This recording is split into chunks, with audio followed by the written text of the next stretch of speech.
Mega power star గా career start చేశాడు. Global star అయ్యాడు. ఇప్పుడు గేమ్ చేంజర్ అంటూ సంక్రాంతికి వస్తున్నాడు. అయితే రామ్ చరణ్ విషయంలో మొన్న సుకుమార్ ఏం ఫీల్ అయ్యాడో నిన్న పవర్ స్టార్ కూడా అదే ఫీల్ అయ్యాడు. ఇంతకీ చరణ్ గురించి సుకుమార్ ఏమన్నారు, పవర్ స్టార్ ఏమన్నారు? పవన్ కళ్యాణ్, రేణు దేశాయ్ దంపతుల కుమారుడు అకీరానందన్ హీరోగా ఎంట్రీ ఇస్తాడా అంటే అదంతా తనిష్టమని రేణు దేశాయ్ ఎప్పుడో చెప్పారు. కాకపోతే అకీరాకు మ్యూజిక్ అంటే ఇష్టమని చెప్పడంతో ఇండస్ట్రీలో హీరోగా ఎంట్రీ ఇస్తాడా, మ్యూజిక్ డైరెక్టర్గా ఎంట్రీ ఇస్తాడా అనేది సస్పెన్స్గా మారింది. ఈ మధ్య పవన్ కళ్యాణ్ ఎన్నికల్లో గెలిచిన తర్వాత అకీరాను చంద్రబాబుకు, మోదీకి పరిచయం చేశారు. దీంతో ఒక్కసారిగా అకీరా పాన్ ఇండియా రేంజ్లో వార్తల్లో నిలిచాడు. ఇప్పుడు మరోసారి వార్తల్లో నిలిచాడు అకీరా. రేణు దేశాయ్ని అకీరా గురించి అడిగితే తను కూడా అకీరా ఎంట్రీ కోసం ఆతృతగా ఎదురుచూస్తున్నాను అని చెప్పారు. ఈ విధంగా అకీరా ఎంట్రీకి రేణు దేశాయ్ గ్రీన్ సిగ్నల్ ఇచ్చేశారు. పవన్ కళ్యాణ్ ఎప్పటినుంచో చెబుతున్నారు అంతా అకీరా ఇష్టమని. ఇక ఇప్పుడంతా అకీరా చేతుల్లోనే ఉంది. ఇక అసలు విషయానికొస్తే ఎస్జే సూర్య గేమ్ చేంజర్ మూవీలో విలన్గా నటించారు. ఈ మూవీ ప్రమోషన్స్లో భాగంగా ఇచ్చిన ఇంటర్వ్యూలో ఖుషీ 2 గురించి అడిగితే ఇప్పుడు దృష్టంతా నటనపైనే ఉందన్నారు. అయితే అకీరా చేస్తానంటే ఖుషీ 2 అకీరాతో చేస్తానన్నారు ఎస్జే సూర్య. అంతేకాకుండా ఇటీవల అకీరాను చూశానని, పవన్ కళ్యాణ్ వలె ఇప్పట్నుంచే పుస్తకాలు చదువుతున్నాడని చెప్పారు. సూర్య ఇలా చెప్పడంతో ఖుషీ 2 మరోసారి తెరపైకొచ్చింది. మరి అన్నీ అనుకున్నట్టుగా జరిగి ఖుషీ 2 సెట్ అవుతుందేమో చూడాలి. మెగా పవర్ స్టార్ గా కెరీర్ స్టార్ట్ చేశాడు. గ్లోబల్ స్టార్ అయ్యాడు. ఇప్పుడు గేమ్ చేంజర్ అంటూ సంక్రాంతికి వస్తున్నాడు. అయితే రామ్ చరణ్ విషయంలో మొన్న సుకుమార్ ఏం ఫీల్ అయ్యాడో నిన్న పవర్ స్టార్ కూడా అదే ఫీల్ అయ్యాడు. ఇంతకీ చరణ్ గురించి సుకుమార్ ఏమన్నారు, పవర్ స్టార్ ఏమన్నారు? రామ్ చరణ్, సుకుమార్ కాంబినేషన్లో రూపొందిన చిత్రం రంగస్థలం. ఈ సినిమా ఎంతటి విజయం సాధించిందో తెలిసిందే. అప్పటి వరకు చరణ్ కమర్షియల్ సక్సెస్ సాధించాడు కానీ అతనిలో ఉన్న నటుడు బయటకు రాలేదు. అయితే రంగస్థలం మాత్రం చరణ్లో ఉన్న పరిపూర్ణ నటుణ్ణి బయటకు తీసిందనే పేరు తెచ్చుకున్నాడు. ఇంకా చెప్పాలంటే రంగస్థలం తర్వాత చరణ్ను చూసే విధానం, అతని కోసం కథలు రాసే విధానం మారిపోయింది. ఇటీవల యుఎస్లో నిర్వహించిన గేమ్ చేంజర్ ప్రీ రిలీజ్ ఈవెంట్కు గెస్టుగా హాజరైన సుకుమార్ మాట్లాడుతూ, రంగస్థలం సినిమాకు గాను చరణ్కు నేషనల్ అవార్డు వస్తుందని అనుకున్నాను, కానీ రాలేదు. గేమ్ చేంజర్కు మాత్రం ఖచ్చితంగా చరణ్కు నేషనల్ అవార్డు వస్తుందని చెప్పారు సుకుమార్. గేమ్ చేంజర్ కోసం ఏపీలో నిర్వహించిన ప్రీ రిలీజ్ ఈవెంట్లో కూడా పవర్ స్టార్ ఇలాగే స్పందించారు. ఇంతకీ ఏమన్నారంటే, రామ్ చరణ్ 7 ఏళ్ల వయసులో తెల్లవారుజామునే హార్స్ రైడింగ్ నేర్చుకోవడానికి వెళ్లేవాడని, చిన్నప్పటినుంచి అంత క్రమశిక్షణతో ఉండేవాడు అన్నారు పవర్ స్టార్. అతనిలో ఇంత ప్రతిభ, సమర్థత ఉందని ఎవరికీ తెలియలేదు. సినిమాలో తప్ప బయట డాన్స్ చేయడం నేనెప్పుడూ చూడలేదు అన్నారు. సుకుమార్ డైరెక్షన్లో వచ్చిన రంగస్థలం సినిమాలో రామ్ చరణ్ నటన చూసి బెస్ట్ యాక్టర్ అవార్డు వస్తుందనుకున్నా. అంత గొప్ప పర్ఫార్మెన్స్ చేశాడు. అతను ఆంధ్రాలో పెరగలేదు, తమిళనాడు, హైదరాబాద్లో పెరిగాడు. గోదావరి జిల్లాల తాలూకా భావాలు, కల్చర్ ప్రత్యక్షంగా ఎప్పుడూ చూడలేదు. అవన్నీ తెలియకపోయినా ఆ క్యారెక్టర్లో ఇమిడిపోయి కొన్ని తరాలుగా గోదావరి ప్రాంతంలో పుట్టిన వ్యక్తిగా తను యాక్ట్ చేసిన విధానం నాకు అమితంగా నచ్చింది. అతనిలో అంత గొప్ప నటుడున్నాడు. చిరంజీవి గారి వారసుడు అలా కాకపోతే ఎలా ఉంటాడు? తండ్రికి తగ్గ వారసుడు. తండ్రి మెగాస్టార్ అయితే కొడుకు గ్లోబల్ స్టారే అవుతాడు అని పవన్ కళ్యాణ్ అన్నారు. భవిష్యత్తులో రామ్ చరణ్ ఉత్తమ నటుడు కావాలి, ఉత్తమ నటుడు అవార్డు అందుకోవాలని ఆకాంక్షించారు. చరణ్ విషయంలో సుకుమార్, పవర్ స్టార్ ఒకేలా స్పందించారు. మరి వీరిద్దరూ అనుకున్నట్టుగా చరణ్ నేషనల్ అవార్డు గెలుస్తాడేమో చూడాలి. నందమూరి అభిమానుల్లో కొంతమంది బాలయ్యను అభిమానిస్తూ ఉంటే మరికొంతమంది జూనియర్ ఎన్టీఆర్ను అభిమానిస్తూ ఉంటారు. కొంతమంది మాత్రం అటు బాలయ్య, ఇటు జూనియర్ ఎన్టీఆర్ ఇద్దరిని అభిమానిస్తూ ఉంటారు. ఇదిలా ఉంటే ఇప్పుడు ఎన్టీఆర్ ఫ్యాన్స్ వార్నింగ్ ఇచ్చారు. దీంతో ఓ ప్రొడ్యూసర్ తెగ టెన్షన్ పడుతున్నాడని ఇండస్ట్రీ ఇన్సైడ్ న్యూస్. ఇంతకీ అసలేం జరిగింది? నందమూరి బాలయ్య అన్స్టాపబుల్ అనే టాక్ షో చేస్తున్న విషయం తెలిసిందే. ఈ టాక్ షో అంచనాలకు మించిన సక్సెస్ సాధించింది. అయితే ఈ టాక్ షోకు రామ్ చరణ్ వచ్చినప్పుడు ఆర్ఆర్ఆర్ గురించి ప్రస్తావన వచ్చింది కానీ ఎన్టీఆర్ గురించి ఎలాంటి టాపిక్ రాలేదు. ఆ మధ్య లక్కీ భాస్కర్ రిలీజ్ టైంలో టీం అన్స్టాపబుల్ టాక్ షోకొచ్చారు. అప్పుడు నిర్మాత నాగవంశీ తను నిర్మించిన సినిమాల గురించి ప్రస్తావించాడు కానీ ఎన్టీఆర్ అరవింద సమేత గురించి ఏమాత్రం మాట్లాడలేదు. దీంతో ఎన్టీఆర్ ఫ్యాన్స్ కు కోపం వచ్చింది. తాజాగా అన్స్టాపబుల్ టాక్ షోకు డాకు మహారాజ్ డైరెక్టర్ బాబీ వచ్చారు. ఈ టాక్ షోలో బాబీ తెరకెక్కించిన సినిమాల గురించి ప్రస్తావించారు.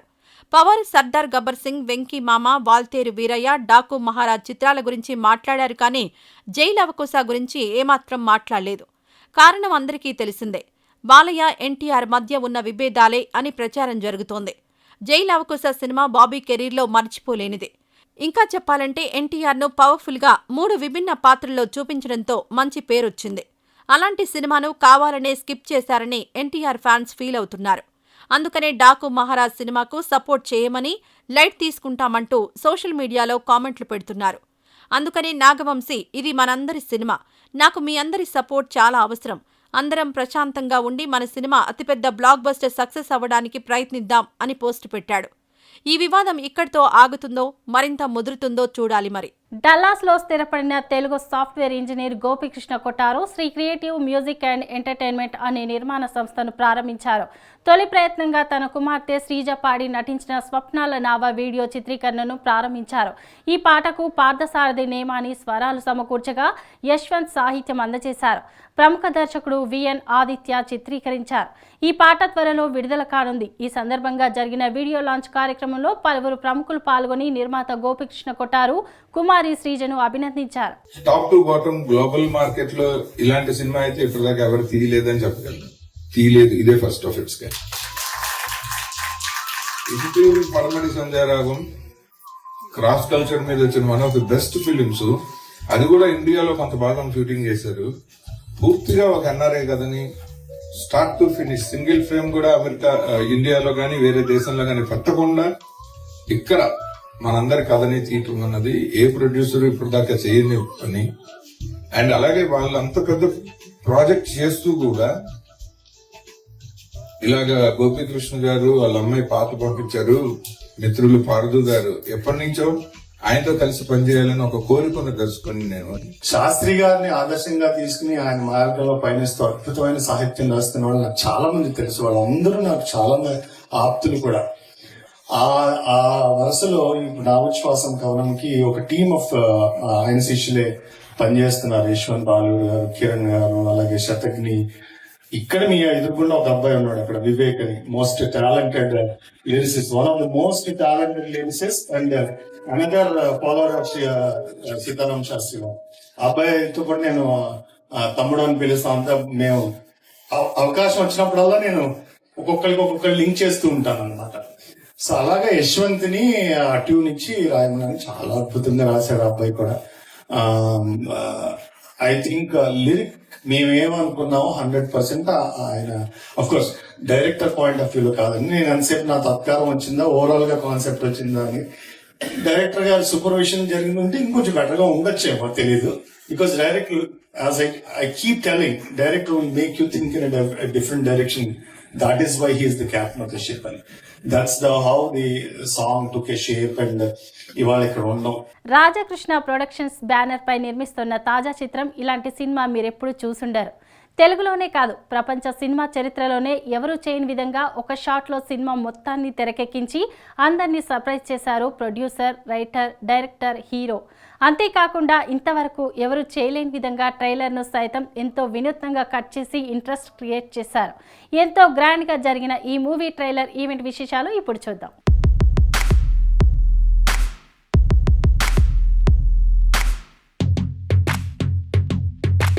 ఈ ట్రైలర్ షూట్ అయిపోతే, ట్రైలర్ రిలీజ్ అయిపోతే నాకు ఈయన ప్యాషన్ చూసి యాక్చువల్లీ నాకు తర్వాత ఎంత పెద్ద సినిమా వచ్చిన ఇంట్రెస్ట్ ఉంటుందో లేదో తర్వాత సంగతి, కానీ but by seeing his hard work, his passion towards this me establishment, ఆయన ఎస్టాబ్లిష్ చేసుకోవడానికి తప్పన మూవీలో ఉన్న తప్పన పడిపోయినాను. ఈ కొత్తదనం నాకు ఎక్కడ కనబడలేదు. చాలా కష్టపడ్డాడు. ఇంత కష్టపడ్డావు ఎందుకని కూడా నేను అడిగిన. వెనక బ్యాక్గ్రౌండ్ లేదు, నేనేంటో నిరూపించుకోవాలి ప్రజలకు, ఏదో కొత్తగా తీయాలి, కొత్తగా సాధించాలి, అప్పుడే నన్ను గుర్తిస్తారు అన్నాడు. అప్పుడు నాకు సంతోషం వేసింది. ఆయనలో ఒక యాక్టర్, డైరెక్టర్, రైటర్, ప్రొడ్యూసర్ అప్పుడు చూసినాడు ఈయన. మీరు కూడా చూస్తారు, థియేటర్కి వెళ్ళండి, సినిమా చూడండి.